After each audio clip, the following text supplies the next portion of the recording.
All right, end of the month, going into August.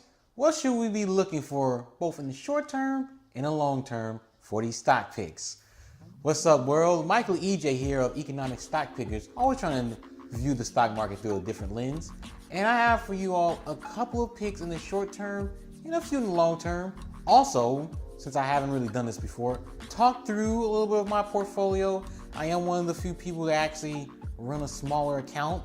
You know, I look at some of these other YouTubers, I'm like, man, I mean, I know you guys, everybody start off small, but some of you guys got some six-figure accounts, and I'm still in the forest, still in the forest, but it's still all good. I want to get there one day. We'll get there one day, and that's why we're doing all these stock picks. So, with all that in mind, let's get started. So, let's get into these short-term picks. And before I get into the short-term picks, I'll kind of talk through what's been happening, how I'm being a little flip-floppy on strategy, at least in the short term. If you guys recall from the last video, I did great with these short-term trades. Just about everything I picked ran up. It got up 5, 6, 7% at certain points. And I'm like, oh, this is what it is? This is great. Wait till a stock has an upgrade and then get into it afterwards, and then it still has a little bit of run. It's all good. Here's the problem though. The problem is that when things get rocky, when things are rocky in the market, and they're rocky going forward.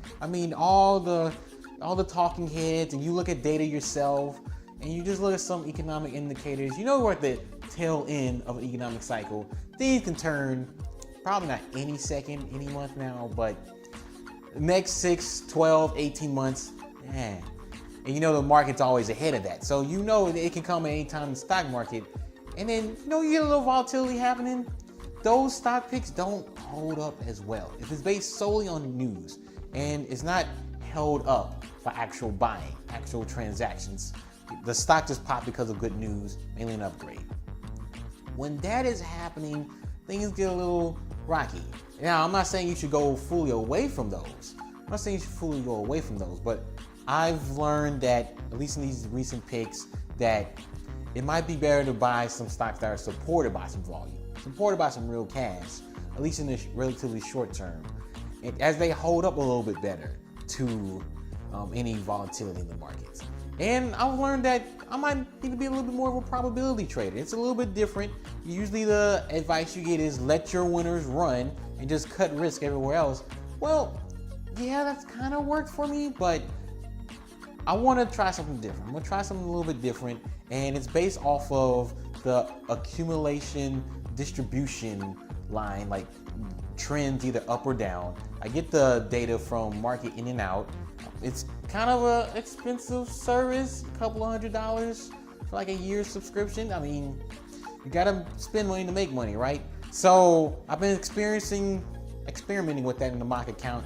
Had some relatively good success, and I've been doing it for a couple of months now. And I want to start actually implementing that instead of depending just on an upgrade, and hopefully the market isn't too bad. So it's more so, let's try to get better at, having all our trades work out and just get out quicker, take profits sooner. Because I must admit, taking pain on some losers hurt.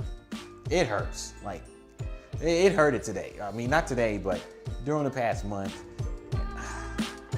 So we're going to give it a try, because I'll talk about this later in other videos, but becoming good at trading is a lifesaver. It'll become a lifesaver later on, but we're still working through the kinks. So let's just get right to those picks, and these involve these accumulation distribution lines. Stock's gone up over the past, 2-3 weeks, and it's followed by good volume. So it's supported, but pretty much by bias. It's actually happening, and it's directly correlated. And just hoping for the next week or so, it just continues to go up 2, 3, 4%. Get in, get out. Hopefully commissions don't kill you like it can kill me, because I'm in the financial industry business. I can't, try Robinhood. I'm not really a fan of Robinhood anyway.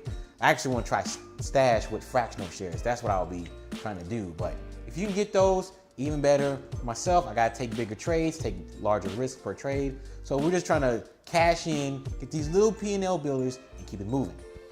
4 stocks for you. First one is Assurant, ticker AIZ. Market cap's around 6.8 billion, and it's around $109 a share. Kind of high, it's a little high, but I mean, it's being supported by good volume, and stock's been rising. We just need it to get up to $111, $112. Get in, get out, get on with our lives. Get that 2-3% over the course of maybe a week or two, and then keep it moving. Next up is LLY, Eli Lilly. I mean, we know a little bit something about them, right? I mean, you've heard the name before, and you should. It's a huge company, $105 billion market cap. So I'm kind of surprised they're even on this list. But hey, they're trading at about a little bit over $96 a share. Get to around 98, 99, maybe 100. We'll see. And of course, mainly because of the financials, we got 2 financial names that really are into banking, but really outside of the US. We got UBS and ING. It's actually funny, they trade around the same market caps. UBS around 62 billion, ING about 58 billion. And stock prices are pretty similar. I mean, UBS is $16 a share, a little bit above. ING a little bit over $15 a share. And we don't even need these stocks to gain an extra dollar per share each. Like for each of them, 50, 60, 70 cents extra on top of that is all we need. And I'll talk more about this later on, but learning this skill, learning how to trade short term, I'll give it to some of the day traders out there. I don't believe in just looking at the charts, like just looking at the movement of price. I don't buy the charts. But when you're looking at charts and volume, that might be something. So stick around, more on that coming later. All right, so let's get into these longer term picks. But before I talk about the company I want to talk about today, because this is a really good company, really good research that was done on here. So before I get into it, I want to talk about the recent dip in Facebook. Now, if you guys been paying attention, last month, I kind of reviewed my picks from the beginning. Facebook was one of those picks. And they dipped because of Cambridge Analytica scandal. I was like, cool. This is definitely one of those buy the dip moments. They reported earnings, wasn't as good as expected, and it even shook me up a little bit. I mean, I knew the scandal had a little bit of effect on revenue growth and profitability, and I accounted for that. I did account for that. But it had a little bit more of an effect than I thought. So I had to even temper my expectations down a little bit. But still, even with that said, I mean, let's say I brought it all the way down. I brought down the company from great growth to good growth. Great growth to good growth. Great profitability to good profitability. Doing all those things, the stock to me is still worth like $230, $240 a share. And it's at like a 175 right now. And when I say what it's worth to me, it's 3 to 5 years down the future, but the stock's gonna get there eventually. To me, in all honesty, I think it's closer to 300 still. Like, it's not what I thought at first, like 350, 340, 350. But 280, 290, I think it's worth that in the next 3 to 5 years. And it's still just short-term headwinds, the market freaking out. This is a stock that's been on a tear as of late. It is part of the FANG group, so the F is Facebook. So, hey, it had to be done. So I had to make room to buy it. And I did something that I held on to the stock too long, and I wish I could hold on longer, but I can't. I had to sell to Amazon.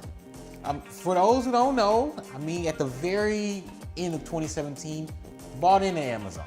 Bought Amazon, I want to say it was around $11.50-ish or so per share, maybe a little bit more. But bought in there, stock went up 50%. Stock's been up 50%. I think the stock can get to 2,000, maybe even 2,100. But like I mentioned before, I'm in the finance industry. I can't do fractional shares or anything. I literally held one share. That's all I had, one share, and I held on. I did not want to sell. It's become an outsized position. I need to start making some room here. I had to sell to Amazon. Sold out of it.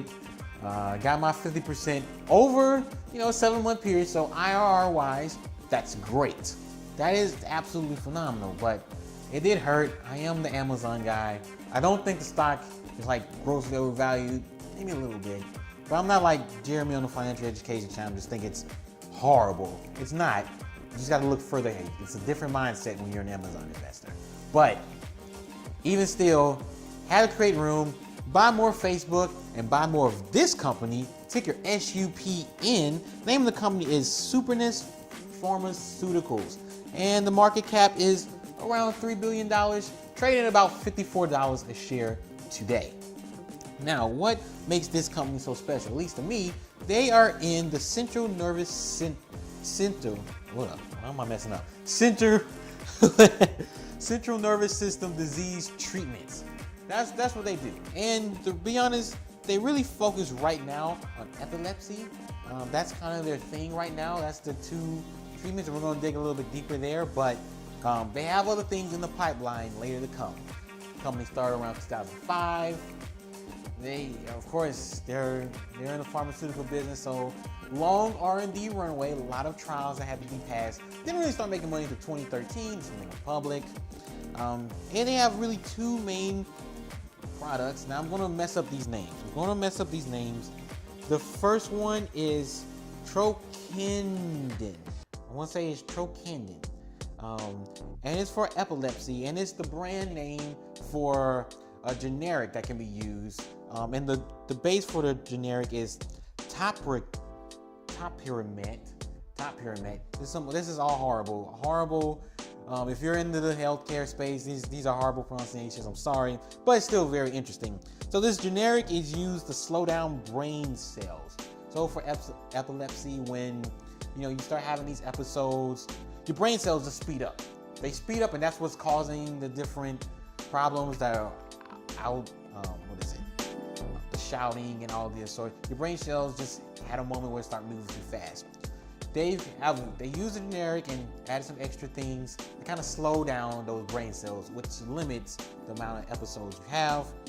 And this is a product that has like high growth potential. I mean, it's been growing at a pretty good rate. All right, it's been growing, and the measure is not necessarily just the first time things sell. It's the continuous ordering, the existing customers. Remember my saying from an older video about profitability. New customers drive sales growth, but existing customers drive the profits. And that's what's happening, especially with this one drug. And they've added a second use for it, which is to treat migraines. But that one's a little bit more iffy. I read some customer reviews. It's not as good. I'll admit it's not as good. Maybe they'll pull that back. Maybe they'll work some things out. Maybe I was reading the wrong customer reviews. But at least for epilepsy, it's been going great. We have another drug for epilepsy, and that's Oxtellar XR. And it's another brand name for another generic that can be used. And it really just stops. It goes even a step further before the brain cells itself. Before, with each brain cell, there's like some sodium channels. So it kind of helps stop the sodium channels from opening up, allowing different things to get into the brain cells, which speeds up the brain cells. So it kind of goes one step further. Kind of complicated process is going on here. But it's definitely really good. Both are really good at treating seizures, but it just depends on, different factors, which one is better for you in the epilepsy space. And this is a space where, diagnoses are picking up. And they have other treatments in those pipelines. So let's look a little bit further out. They have treatments for aggression, ADHD, depression. And one big one is that last one I mentioned, Oxtellar XR. It's really good for bipolar disorder. So let's get into my story. What I think going forward with the company, I expect growth from these two main products to continue. I expect things to pay off in their pipeline, at least most of it. Not everything's going to pay off, but you put in all this work, hopefully some of this stuff's paying off, continue to do well in their trials. The high reinvestment is still going to be there, but the profits are going to start rolling in over the next 3 to 4 years. This Oxtellar XR is going to start working for bipolar disorder. That comes in the next 3 to 4 years. So that starts picking up. I'm making all these calls, so high growth is going to come with high reinvestment. Continuous spending R&D is still there, but I see that more as an investment versus an expense. especially with where the company is right now and the growth profile for them. And yeah, it comes with higher risk. There's higher risk involved. You know, it's a higher risk company. They are mid-cap as well, so you got to account for those things. But with that said, I see the stock as fairly valued today, which is my favorite kind of stock. The market is recognizing what they're worth today, which means more than likely they're going to recognize what they're worth tomorrow. And tomorrow, 3 to 5 years from now, I see the stock being worth $90 to $100. So about 70, 80, 90% upside from today. If things stay cool, you know, in the market, you know, no recession, no stock market crash, things stay cool and calm, and the market continues to look into the future with this company, then yeah, we're gonna get there. Similar to like I made the call with Amazon, similar to some of my other stock picks, there's certain stocks that you can't look at the valuation today, you gotta look at the valuation tomorrow and just beat everybody, just look further ahead. This is one of those stocks that I think you can do really well doing that. And that's what I have for y'all today. Like I mentioned before, master short term and master the long term. And I'll have more of a video on that too, but you gotta get a feel for both. You get a feel for both. One is more pertaining to sentiment, the other one's more to the fundamentals, taking a longer view. Always gotta think about the competition. The competition here, patents, settle. And you know, we're already good. We're already good here. I already know about with Facebook. I already talked about in the last video about competition. Keep all these things in mind. Thank you for watching, and I'll see you in the next one. Peace.